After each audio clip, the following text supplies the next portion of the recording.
There would come a night when the most feared man in Seoul gave away a piece of his own body just to keep a woman alive.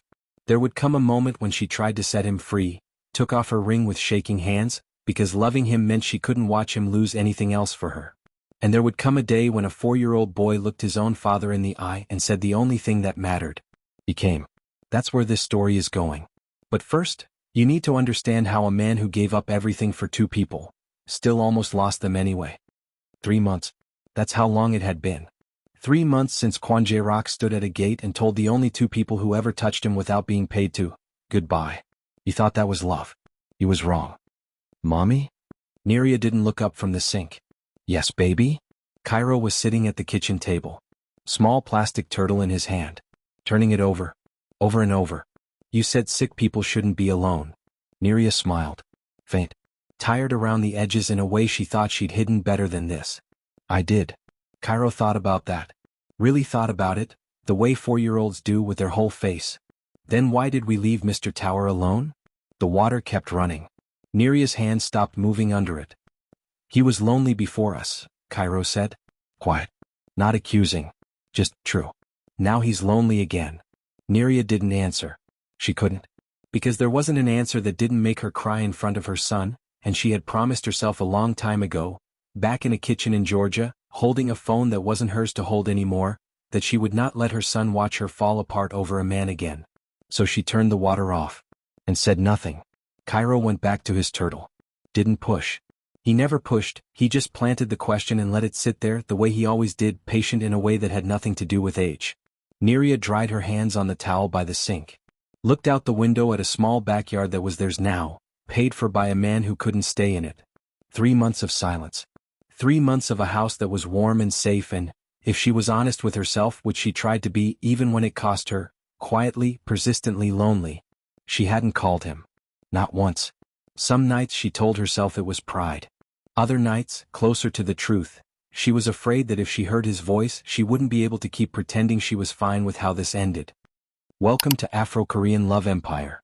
If you love emotional Afro-Korean Mafia romance stories, the kind filled with danger, forbidden love, powerful men, brave black women, and love that has to survive real pain, subscribe right now so you don't miss the next one.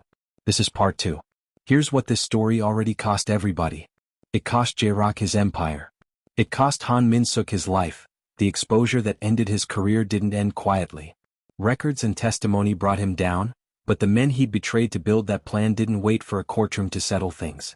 He didn't survive his first year in custody. And in the end, it cost Neria the one thing she'd finally let herself want. Him. Comment, towel, right now if you remember exactly where we left off, and stay with us because part 2 is where this story finally decides whether love is something you protect people from, or something you stay for. Here's where we left him. Kwon Jae-rak had already given most of it away by the time he walked out that gate. The empire. The fear. 15 years of men lowering their eyes when he entered a room. He gave it up, for them. And then he left them anyway. Because somewhere in that 15 years of controlling every room he ever stood in, Jae-rak had learned exactly one definition of love. Decide for them. Protect from a distance. Never let them see what it costs you. He thought leaving was noble. He never once asked Neria if she wanted to be protected that way. That's the mistake this whole story is going to make him pay for. Cairo didn't know any of that. He just knew his turtle was named Mr. Tower, and Mr. Tower was tall and quiet and alone, and, in Cairo's 4-year-old logic, that was a problem that had a very simple solution.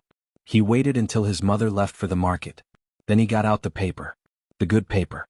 The kind Neria kept for important things. He folded it into a turtle. Badly. One corner didn't meet the other corner. He knew that. He knew Mr. Tower, the real one, the tall one, would tell him it was wrong. He didn't care. He drew 3 people next to it.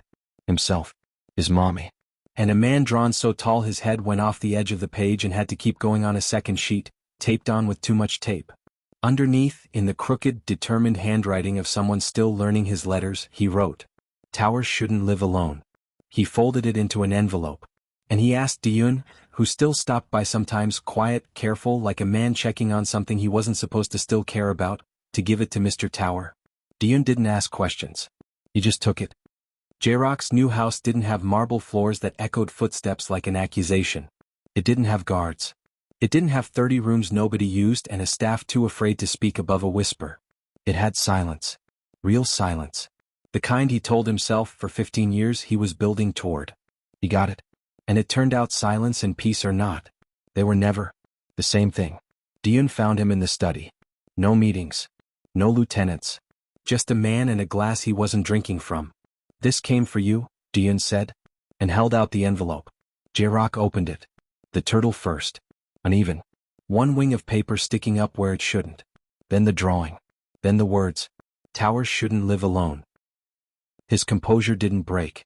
Not the way people expect a scene like this to break. There was no sob. No shaking hands. Just a breath. One breath held a second too long and let out slower than it should have taken. His thumb moved over the crooked letters. What? Did Neria know he sent this? He asked. Not looking up. No. Jae-rock looked at the drawing again. At the man drawn too tall for one page. He stood. Bring the car around, he said. Dion didn't ask where. He already knew. Night. Rain again, not the storm from the warehouse, just a soft, steady rain, the kind that makes a porch light look warmer than it is. Neria heard the knock. She wasn't expecting anyone. She opened the door anyway because that's who she was, careful but never a coward, and found him standing there. Alone. No guards. No convoy. No mansion behind him to make him look larger than he already was. Just Kwon Jae-rock, soaked at the shoulders, holding a paper turtle like it was something fragile. Cairo sent me a turtle, he said. That was it. That was the whole sentence. Neria understood everything in it anyway. She felt three things at once and none of them canceled the others out. Anger, real old 3 months deep anger. Relief, which she hated herself for, because relief meant some part of her had been waiting. And under both of those, something she had refused out loud even to herself to call love. She let him in. You don't get to disappear for 3 months, she said, and call it protection. I thought you were safer. You thought. She said the word like it tasted bad. That has always been your problem, Jae-rock. You decide. Everybody else survives the decision. He didn't argue. That more than anything told her he'd changed. The old Jae-rock would have explained. Justified. Laid out the calculation like it was a business case. This one just stood there. And let it land. Neria kept going because 3 months of silence had given her a lot of sentences she'd never gotten to say. You gave Cairo a school fund. You gave us a home. You left 4 words in an envelope. Pause. Long enough to hurt. And somehow you convinced yourself that was the same thing as staying. Staying made you a target, Jae-rock said. Quiet. You don't get to decide, Neria said, for all 3 of us, what loving you is worth. Neither of them moved to close the distance. Not yet. Then from the hallway. Small footsteps. Sleepy ones. Mr. Tower? Jae-rock turned. And Cairo ran. Didn't hesitate. Didn't check with his mother first. Just ran straight across the kitchen floor and threw both arms around a man who used to make grown security guards look at the ground. Jae-rock knelt. Caught him. Held on. Closed his eyes. And understood, really understood for the first time, exactly what 3 months of protecting them had actually cost. Part 2 didn't open with violence. It opened with a 4-year-old teaching 2 grown adults the same lesson he'd taught them the first time. Some things you don't protect by leaving. You protect by staying close enough to catch them when they run to you. In Part 1, Neria and Cairo had walked into Jae-rock's world. A mansion built like a museum. Marble that didn't forgive footsteps. Now it was the other way around. Jae-rock started visiting. Small house. Small kitchen. A refrigerator with Cairo's drawings held up by magnets shaped like fruit. He couldn't find the spoons. Every single time. They're in the same drawer they were in yesterday, Neria told him once, arms crossed, fighting a smile she refused to let him see. I know where the drawer is, Jae-rock said. I do not know why there are 17 spoons in it. Cairo likes spoons. Cairo is 4. Cairo, Neria said, likes spoons. He cooked. Badly. Burned rice twice in 1 week, which, for a man who once ran an empire worth more than most men could spend in several lifetimes, was, Neria pointed out, kind of hilarious. He took Cairo's homework far too seriously. Sat with him for 40 minutes over a worksheet that should have taken 4. One evening, reaching for a pot on the top shelf, Neria paused mid-stretch and pressed 2 fingers to her lower back. Quiet, brief, gone before either of them could have called it anything. You okay? Jae-rock asked. Just tired, she said. Cairo had me up early. Neither of them thought about it again. Cairo, for his part, never let up on the turtles. "You're doing it wrong," he told Jae-rock one evening, taking the paper back out of hands that had, according to whispers Neria still hadn't fully confirmed, done far worse things than fold paper wrong. "Corner has to meet corner. Not almost. All the way. I built a business worth more than this house," Jae-rock said dry, "and I cannot fold a turtle." "That's okay," Cairo said, with the total unbothered confidence of someone who has never once doubted his own logic. "Some things you gotta be patient for." Jae-rock glanced at Neria. She was pretending not to listen. She was listening completely. It wasn't all easy though. Not every visit went smoothly. One evening, Cairo scraped his knee running through the yard and Jae-rock, old instinct faster than thought, had already pulled out his phone to call a private doctor before Neria caught his wrist. "It's a scraped knee," she said. "It could get infected." Jae-rock. He stopped. Looked at the phone in his hand like he wasn't sure how it got there. "I just fixed it," he said quiet. "Wash it. A bandage. That's all it needs." He put the phone away. "Old habit," he admitted. 15 years of thinking every problem needs a solution I control." "I know," Neria said gentler now. "But some problems just need a bandage and a hug." She knelt down. Kissed the scrape.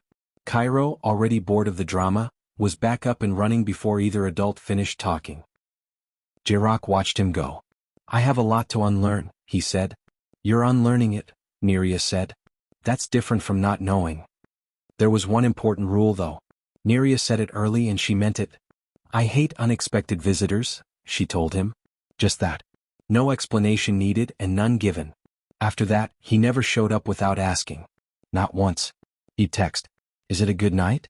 Sometimes she'd say no. He never pushed. That more than the school fund. More than the house. More than any of it. That was the thing that started to change something in her. There was a Sunday a few weeks in when Jae-rock showed up with groceries instead of asking to visit at all. A small violation of the rule and he knew it the second he saw her face at the door. "I texted," he said quickly. "You didn't answer." "I thought." "I was in the shower," Neria said. "It's fine, Jae-rock. I can leave the bags and go. You bought groceries. Just come in." He stood there a second too long like a man recalibrating something. "You're allowed to make small mistakes," Neria told him, taking a bag from his hands. "I'm not testing you. I just need you to actually ask, not perform asking. There's a difference. There's a huge difference." He nodded slowly, filing it away the way he filed everything, carefully, permanently. It was a small moment. It didn't feel small to either of them. Because that was the whole shape of what they were building. Not grand gestures. Just 1,000 small corrections offered honestly, received without punishment. A man learning that love wasn't a transaction to get right on the first try. A woman learning that letting someone try again wasn't the same thing as letting her guard down completely. One night, Cairo fell asleep on the couch mid-sentence the way small kids do, like someone flipped a switch. Jae-rock carried him to bed. Careful. Slower than he needed to be. When he came back to the kitchen, Neria was standing there. It was almost the same scene as before. A year ago. Different house. Same hour. Same quiet. Except this time. She wasn't his maid.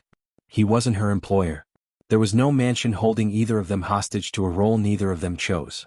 "Why didn't you come back?" she asked, finally asking it straight. "Because every time I imagined your life without me." He stopped. Started again. "You were safe. Were we happy?" He went quiet. Really quiet.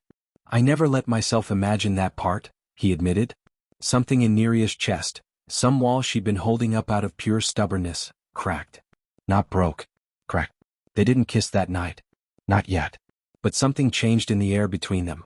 Comfortable silence where there used to be careful distance. Jae-rock noticing the way she blew on her tea even when it wasn't hot anymore, just out of habit.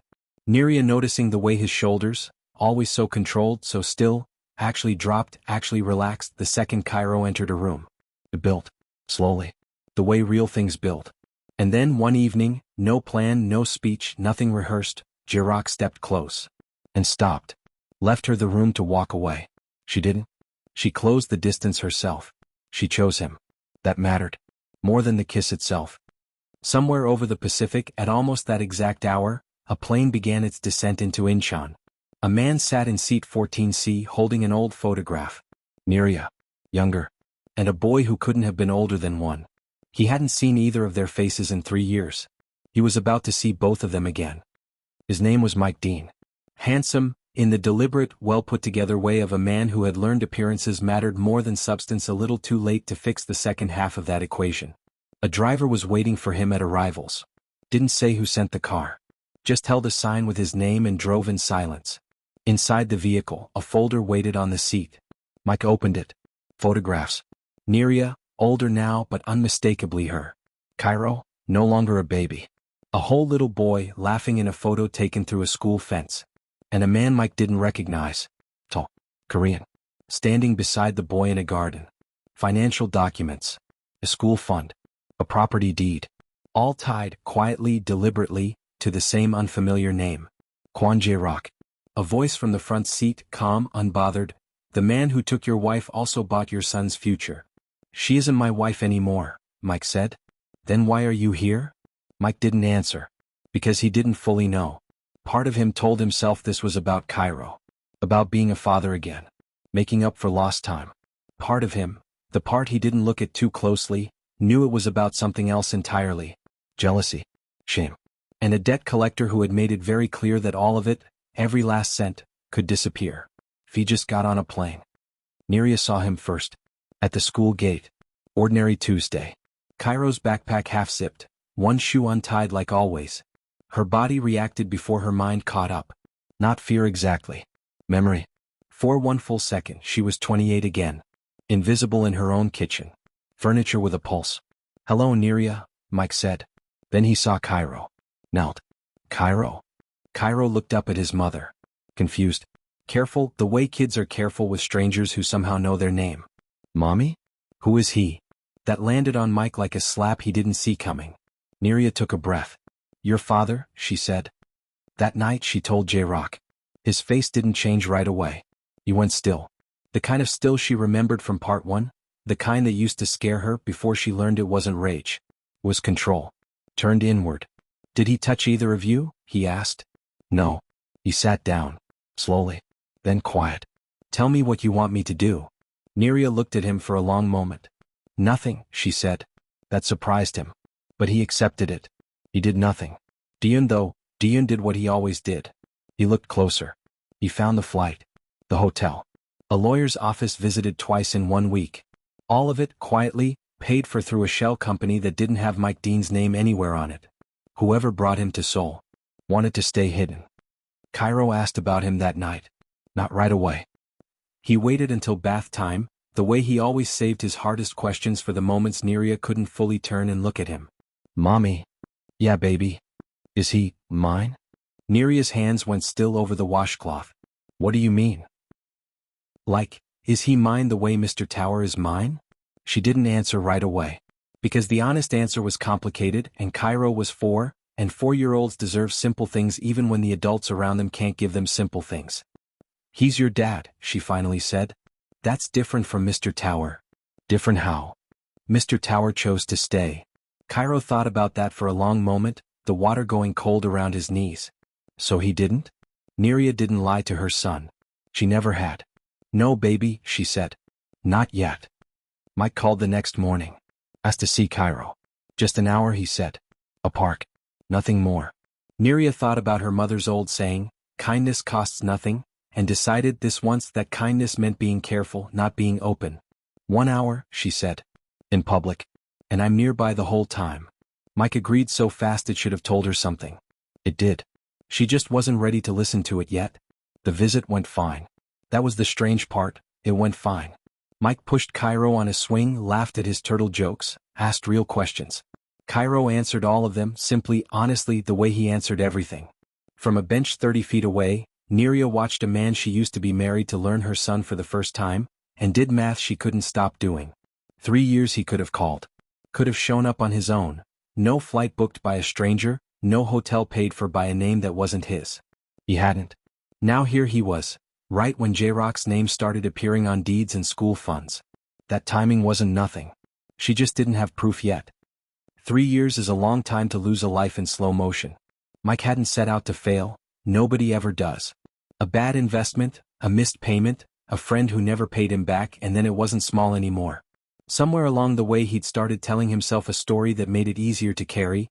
Neria rebuilt her whole life and never looked back. which wasn't true, but was easier than admitting he'd stopped choosing her long before she stopped choosing herself. Then the call came. A voice that knew everything, his debts down to the dollar. We can clear all of it. We just need you to go to Seoul. He told himself, boarding that plane, he was going for Cairo. Some nights, staring at the hotel ceiling someone else was paying for, he almost believed it. He kept showing up after that. Said he'd changed. Said the silence weighed on him more than anyone knew, and he wasn't only lying, which made it worse, because some small real thing sat underneath everything he was performing. He also warned her more than once about J-Rock. You know what he is, Mike said. I know what he was, Neria answered. Is there really a difference? She didn't have a clean answer for that. That question followed her home. Sat with her through dinner. Sat with her while she watched Cairo fall asleep, one hand still curled around his toy turtle. She almost didn't bring it to J-Rock at all. But hiding things, she'd promised herself after everything, hiding things was how her first marriage had died. Slowly. Quietly. One withheld sentence at a time. So she brought it to him anyway. J-Rock didn't have a clean answer either, not at first. I'm afraid, he admitted, every single day, that something I did 15 years ago is going to walk through your door tomorrow. Then be afraid with me, Neria said. Stop deciding that loving me means suffering somewhere I can't see you. That night he told her about his father. Not all of it, just enough. He taught me, J-Rock said, that if someone knew what you loved, they knew exactly where to put the knife. And you believed him? For most of my life. And now? He looked at her a long moment. Now I think he died, J-Rock said, without ever once knowing what it felt like to be known. Neria told him about her marriage. Carefully. In pieces, the way she always did. The affair hadn't been the worst part. The worst part, she said, was realizing I'd spent years quietly begging somebody to notice me. J-Rock didn't say anything comforting. He did something better. I notice when you pretend your tea isn't too hot, he said. Neria looked at him. I notice you check Cairo's door twice before you sleep. I notice you rub your left hand when you're worried. I notice you say you're fine, softer when you're not. Pause. I see you, Neria. She didn't cry. She wanted to. She just didn't have to. Because for the first time in longer than she could remember, she believed him completely. That same week she noticed her favorite dress, the green one, the one she'd had for years, felt tighter around the ankles than it should have. She told herself it was the heat. Seoul summers did that to everyone. She didn't mention it. The proposal wasn't loud. J-Rock understood her too well by now to make it loud. Late night. Kitchen. Cairo asleep. He set a paper turtle down in front of her. For the first time. Every fold was perfect. Neria smiled before she even opened it. Inside, a ring. I spent my whole life, J-Rock said, building places nobody could enter. He looked at her. You and Cairo walked in anyway. Pause. Longer this time. I don't want another house without you in it. Then quiet and completely serious. Neria Vale. Will you let me stay? She cried. She said yes. He held her, and for one full, uninterrupted second, it was exactly the ending part one owed her. Then her knees buckled. She grabbed the counter. Her smile disappeared. I'm fine, she said. He looked down. At her hand. Rubbing it. The exact thing he'd told her weeks earlier that he noticed. You say that softer when you're not. Looking back, the signs had been there for weeks. Tired more than usual. Appetite thinner. Small waves of nausea she blamed on stress. Ankles a little swollen by evening. An itch under her skin she couldn't explain and didn't mention. Trouble focusing on things that used to come easy. She told herself it was Mike. The wedding. Everything at once. She'd gone to a clinic once. Quietly. Never finished the follow-up tests. There hadn't been time. Cairo noticed first. Of course he did. Mommy, you look tired all the time now. I'm just busy, baby. You said that yesterday too. Neria laughed it off. Ruffled his hair. Changed the subject to something easier.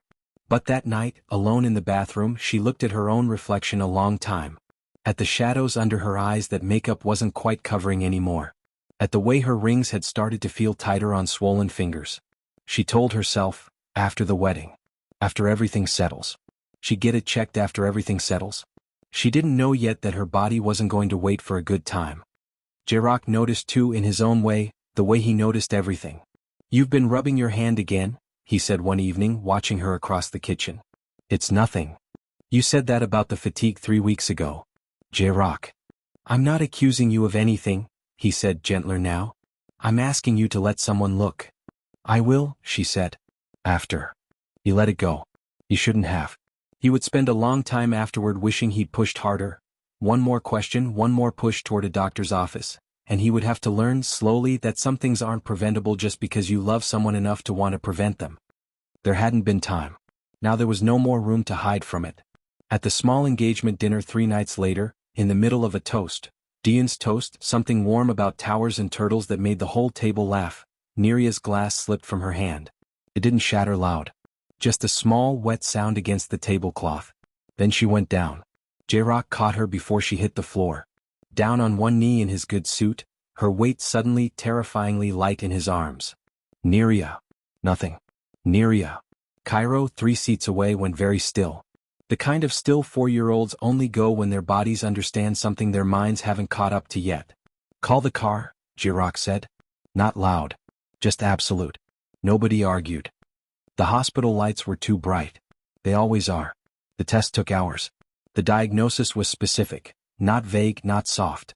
Severe, end-stage kidney disease, from a condition that had been progressing quietly, invisibly for longer than anyone realized. Her body had been compensating. Until it couldn't anymore. Dialysis would begin immediately. A transplant, a real living donor transplant, was her strongest chance at anything resembling a full life again. The doctor was careful with her words, the way doctors learn to be when the news doesn't have a soft version. She explained the staging, the percentages, what dialysis would look like in practice, the schedule, the fatigue, the diet restrictions that would reshape ordinary days into something requiring constant math. J-Rock listened to every word like he was memorizing it for a test he couldn't afford to fail. And the transplant list, he said when the doctor finished. How long? Deceased donor, average weight in this region, 18 months to 3 years. Living donor, if a match is found, considerably faster. What would it take, J-Rock asked, to find out if I'm a match? The doctor blinked, mildly surprised at the speed of the question. A blood test. Tissue typing. It takes about a week for full results. Schedule it, J-Rock said. Today if possible. Neria, still absorbing her own diagnosis, looked at him sharply. We are not doing this right now, she said. We're not doing anything right now, J-Rock said. I'm asking a question. It wasn't a small question. Both of them knew that. But he didn't push it further in that moment. Just let it sit, quiet, on the table between them, the way a door left open sits until someone decides whether to walk through it. Neria heard all of it. But her first fear wasn't for herself. She looked toward the door. Toward where Cairo would be if he were here. Who's going to raise my son? J-Rock stood beside the bed. He didn't make it about himself. You are, he said. What if I don't? Then we fight, J-Rock said, until that question becomes useless. Illness changes a person. Not gently. The first dialysis session, J-Rock sat in the corner of the room the entire time. Didn't speak. Didn't hover. Just stayed in the chair watching machines do work Neria's own body couldn't anymore.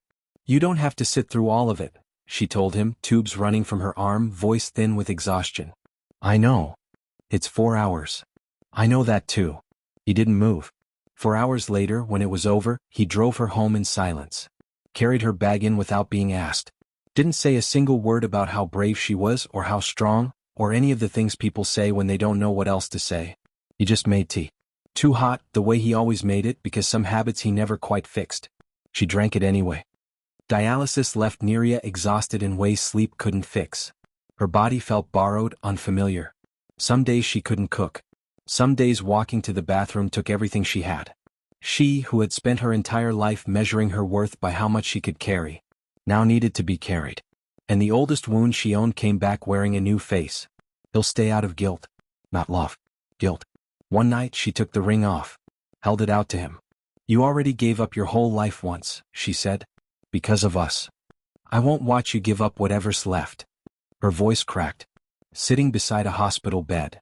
J-Rock looked at the ring in her hand. Didn't take it yet. Do you remember what your son told me? He asked, quiet. She said nothing. Sick people shouldn't be alone. Neria started crying. You taught him that, J-Rock said.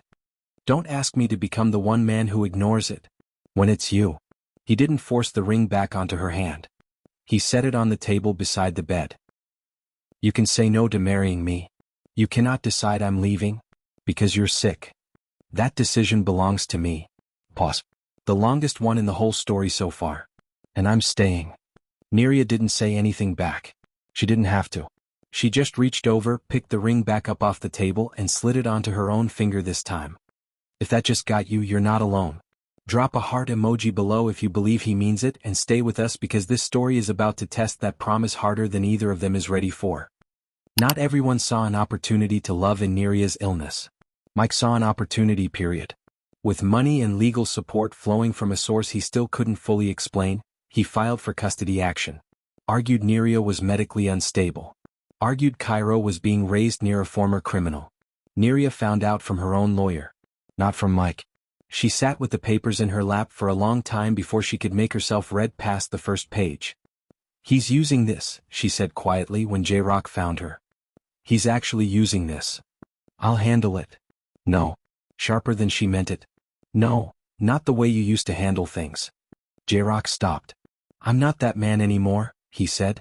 I only meant lawyers. Good ones. Neria looked at him a long moment. Then softer, I know. I'm sorry. You don't have to apologize for being afraid of the wrong thing, J-Rock said. I spent 15 years being the wrong thing. I understand the reflex. Documents started reaching journalists, business partners. Old photographs. Old accusations dusted off and mailed to exactly the right inboxes. One headline read, "Former crime figure's new empire, legitimate or just better hidden." J-Rock read it once. Set the paper down. Didn't read it again. Business partners started calling. Careful, distant calls, full of phrases like just want to understand the situation and purely for due diligence. 2 contracts stalled without explanation. A board seat he'd been offered quietly disappeared from the conversation. J-Rock's legitimate partners got nervous. He didn't fight any of it the old way. No threats. No late-night visits. He simply answered every question honestly, provided every document requested, and let the truth do work that fear used to do for him. It was slower. It was also, for the first time in his life, something he didn't have to lie awake regretting. Somewhere, a voice on a phone gave Mike one clear instruction. Make him angry. Mike started recording their meetings.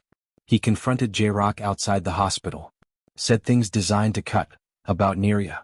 About Cairo not belonging to him. You're playing family, Mike said, with another man's son. J-Rock's jaw tightened. His hand closed. For 1 second, one full, terrifying second, the audience should believe the old J-Rock is about to come back. Mike stepped closer. Go ahead. Then J-Rock noticed it. A small light. Blinking. Recording. He understood everything at once. Not the who, not yet, but the shape of it. Someone had built this. Someone had studied him carefully enough to know exactly which nerve to press. He relaxed his hand. Smiled, faint, almost sad. Whoever sent you, he said quiet, made one mistake. Mike's face flickered. What mistake? They studied who I used to be, J-Rock said. Not who I am now. He turned and walked back inside, leaving Mike standing there with a recording that had caught nothing but a man refusing to become what someone wanted him to be. The transplant search wasn't moving fast enough. Quietly, without telling Neria, J-Rock underwent donor testing. The results came back. A match. Diyun looked at him for a long moment. Are you certain? No, J-Rock said. Pause. I'm terrified. Another pause. Do it anyway. Before that conversation ever happened, J-Rock sat alone with the results for a full night. He didn't call anyone. Didn't tell Diyun what he was deciding. He just sat in the quiet house that used to feel like peace and now most nights felt like waiting. He thought about his father. About a man who taught him that love was a weakness other people used against you. About 30 years spent believing that the strongest thing you could do was need nothing from anyone. He thought about a wet towel.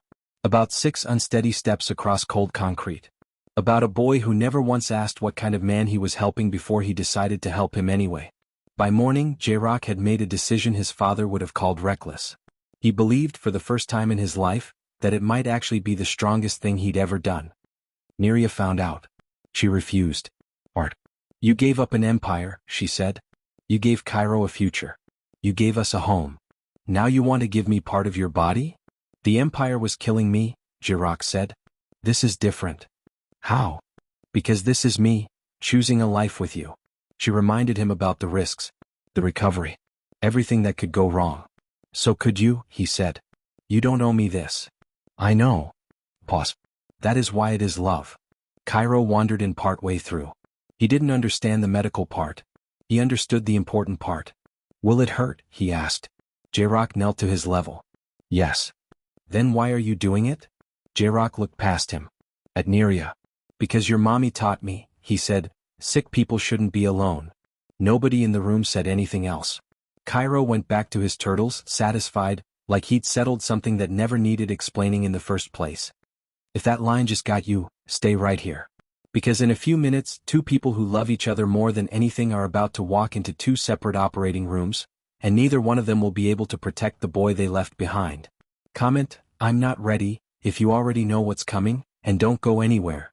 You're going to want to see how this ends. The night before surgery they were alone. Neria had accepted it. She was still terrified. What if you wake up, she asked, and regret me? I woke up from a fever, J-Rock said, 3 years deep in loneliness, and found your son sitting beside me. I've been regretting everything except you ever since. She laughed. Through tears. Then quieter, what if I don't wake up? He had no answer prepared. No plan. No calculation. For the first time in his life. Nothing to control. Then the last thing I need you to know, he said finally, is that I was loved. Because of you. You were loved before me, Neria said. I didn't know how to feel it, J-Rock said, before you. They held each other. Neither of them said anything else that night. They didn't need to. Down the hall, unable to sleep, Cairo sat on the floor of the guest room with a stack of paper squares Diyun had brought him, enough to fold a dozen turtles if he needed to. He only made 2. He held them a long time before he set them down, careful, side by side on the nightstand, like a promise he was making to himself as much as to anyone else. One for Mommy, he whispered. One for Mr. Tower. He didn't fully understand what surgery meant. He understood enough. He understood that tomorrow, for the first time since he was old enough to remember, both the people who kept him safe were going to be somewhere he couldn't reach them. That scared him more than he let anyone see. But scared didn't mean alone. He'd learned that a long time ago, from a mother who taught him a rule before he was old enough to understand why it mattered, and a man who'd proven, over and over, that rules like that were worth keeping even when they cost you something. He fell asleep with both turtles in reach. Surgery day. Cairo handed each of them a paper turtle. One for Mommy. One for Mr. Tower. So neither of you is alone. Neria was wheeled toward one operating room. J-Rock was prepared in another. Diyun stayed with Cairo in the waiting room. Doctors moved in and out. Time crawled the way it only crawls when you love somebody on the other side of a door you can't open. An hour in, a nurse came out. Gave a small nod. Both procedures are proceeding as expected. Diyun exhaled like he'd been holding it the whole hour. Cairo didn't relax. He sat with both paper turtles twins, the ones he'd folded as spares just in case, lined up on the plastic chair beside him, arranging and rearranging them like the order mattered. They're gonna be okay, Diyun said. Not entirely sure himself. I know, Cairo said. Mommy said sick people shouldn't be alone. So I'm staying. Another hour passed. Then another. The second nurse came through. Longer conversation this time, low voices, a word Diyun caught that he didn't like, complication, before the nurse clarified quickly that it was minor. Manageable. Expected in maybe 1 case out of 10. Diyun didn't tell Cairo that part. Some things a 4-year-old doesn't need to carry. And somewhere across the city a phone rang. Mike answered. The voice on the other end was calm. Almost gentle. Take the boy, it said.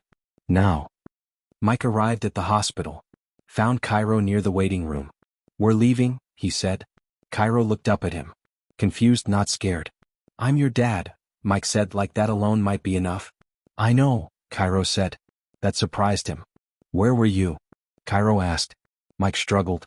I'm here now, he finally said. Cairo looked toward the surgery floor. My mommy is sick. I know. Mr. Tower is sick now too. He isn't your family, Mike said. Cairo thought about that. Really thought. Then quiet. He came. 3 words. Mike didn't say anything. Cairo kept going, small and simple. He came when I was scared. He came when mommy was scared. Pause. You came when somebody bought you a plane. That landed harder than anything an adult could have said. Somewhere behind them, Duyun's legal team had already begun tracing the money. Mike was starting to understand, slowly, painfully, that he was never brought here to get his son back. He was brought here to be used. Neria woke first. Jae-rak, was the first word out of her mouth. Nobody answered right away. Those seconds stretched. She started to panic. Then Deon stepped in. He's alive. Later, pale, weak but alive, she saw him. The man who once controlled an entire city, physically vulnerable now because of something he chose to give her. She cried. Are you returning the ring again? He asked, voice rough. She laughed despite the pain in her side. No. Good, Jae-rak said. I fold turtles terribly, and I don't think I could survive another proposal. Deon waited until Neria was strong enough to hear it before he brought the folder to both of them. There's something you need to see, he said. Both of you. Inside, bank transfers, dated over a year before Han Min-suk's downfall. A handwritten note, recovered from a safety deposit box the fixer had finally given up under pressure, in Han's own careful script. The instructions were simple. If Kwon Jae-rak abandons the organization for the woman and the boy, find the father. Study him. Pay his debts. Feed his resentment. Bring him to Seoul. Provoke Jae-rak into violence. Record it. Destroy everything he built after. Neria read it twice, hand pressed to her mouth. He planned all of this, she said, before either of us even knew this life was possible. Mike had never been the real weapon. He was the last piece of a plan a dead man set in motion, and never got to see fail. Before I knew it myself, Jae-rak said quiet, almost admiring in the way you admire an enemy who outthought you.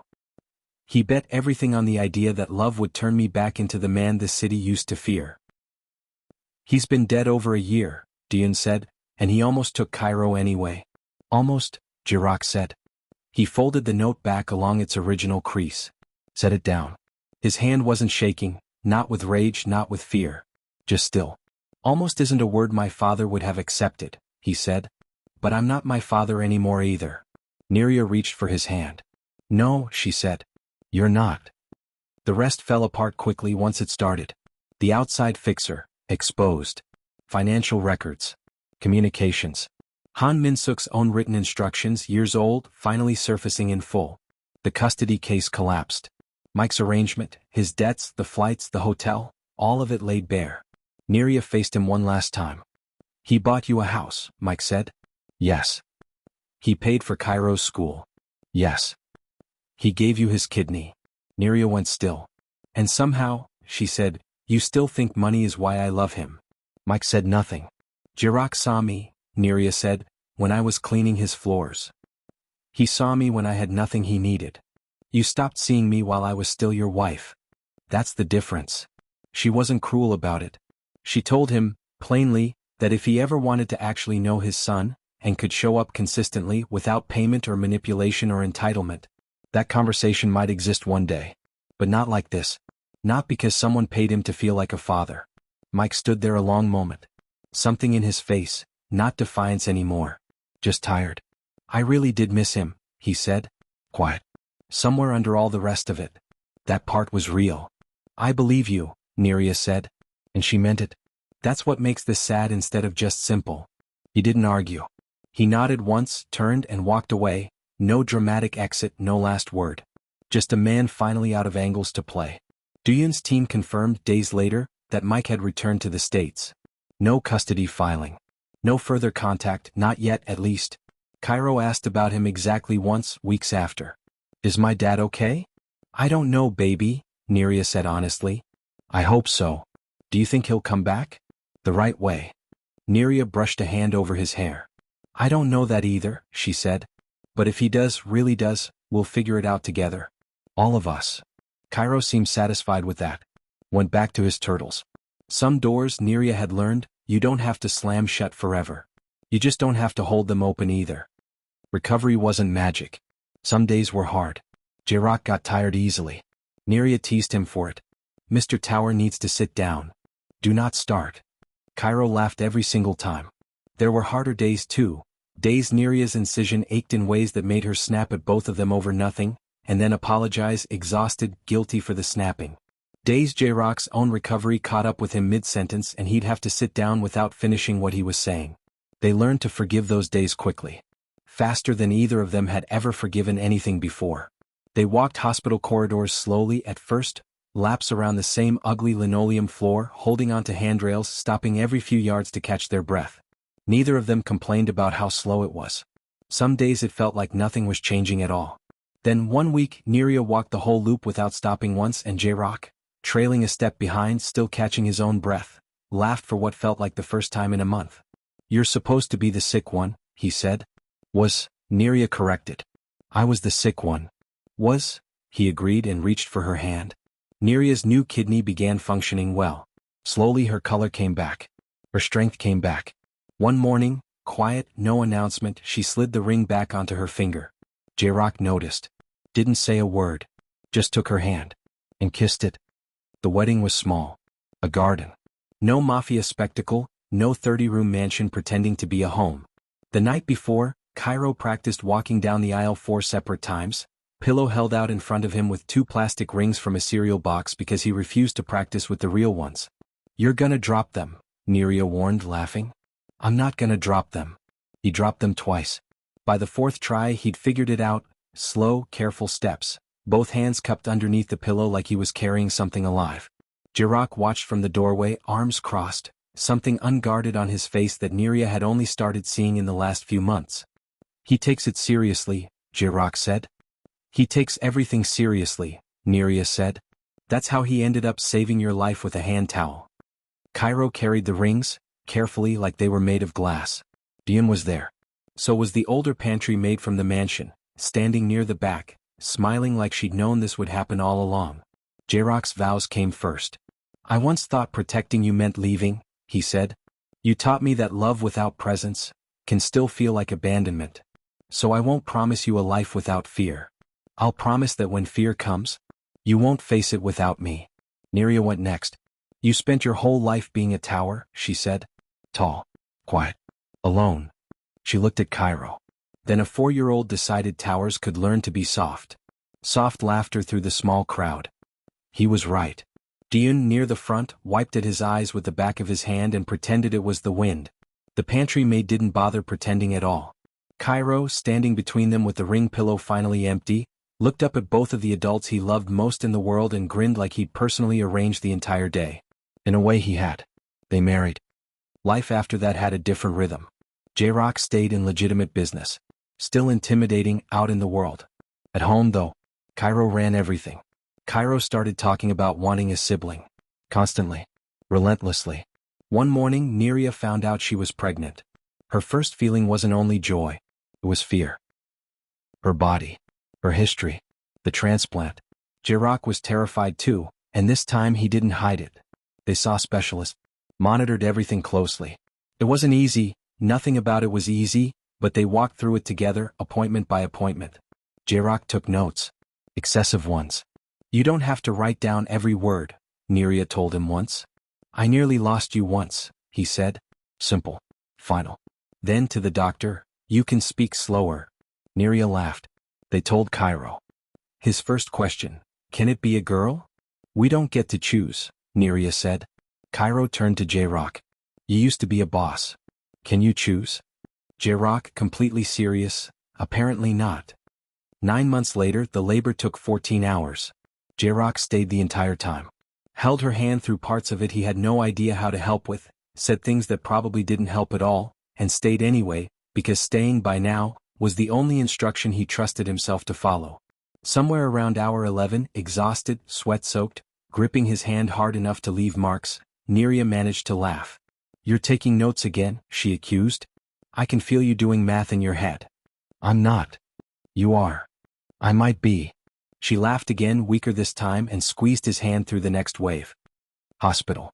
Neria, alive. Tired. Happy. J-Rock beside her. In her arms, a newborn baby girl. Cairo stood at the edge of the bed. Quiet for once in his life. Just staring. "Do you want to hold her?" Neria asked. He nodded. J-Rock helped him sit, careful, steady hands guiding small ones.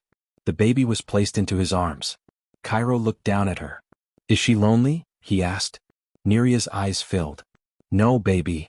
"What's her name?" Cairo asked. Neria and J-Rock exchanged a look. The kind of look two people share when they've already decided something together and are just waiting for the right moment to say it out loud. "We were thinking," Neria said, Sora? What's it mean?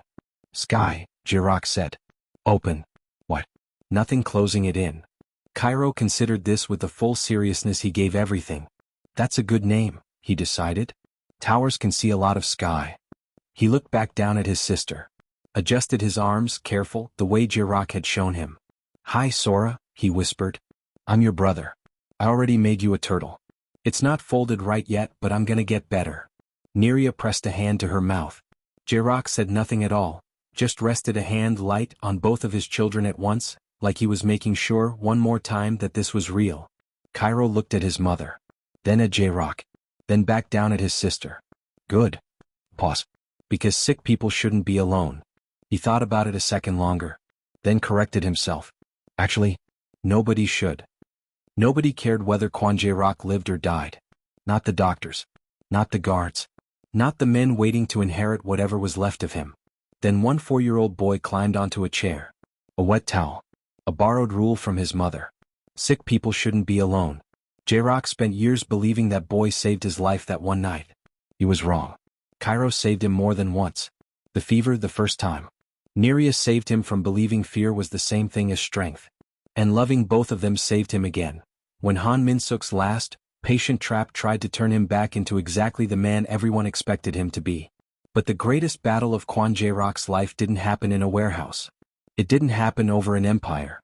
It happened inside a hospital. 2 operating rooms. The woman he loved on one side. Him on the other. For all the power he once held. He couldn't order her to survive. Couldn't threaten a kidney into working. Couldn't purchase certainty. For the first time in his life, Kwan Jirok had no control at all. All he could do was give. All he could do was love her. All he could do was stay. Years earlier, Neria Vale taught her son that sick people shouldn't be alone. She never imagined those words would come back to save her. Through the boy who once sat beside a dying man with nothing but a towel and a rule he didn't fully understand yet. The lonely tower didn't stay lonely. He became a husband. He became a father. And 9 months after Cairo learned he was going to be a big brother, he finally held the little sister he'd been dreaming about. The house wasn't silent anymore. There was laughter. A crying baby. Paper turtles left on the windowsill. A mother who survived. A boy who taught dangerous men something about kindness. And a former Korean Mafia boss. Sitting quiet beside his family. Kwan Jirok once controlled an empire. But Neria and Cairo taught him the one thing power never could. How to stay. Because sometimes love doesn't save you by taking the pain away. Sometimes. Love looks right at the pain. Pulls up a chair. And stays. If this one wrecked you the way it wrecked us to write it, subscribe, drop a comment telling us which line hit hardest and hit that like button. And before you go, tell us where you're watching from. We love seeing this story travel further than we ever imagined it would. Thank you for watching all the way to the end. We've got more stories like this coming. We don't want you to miss a single one.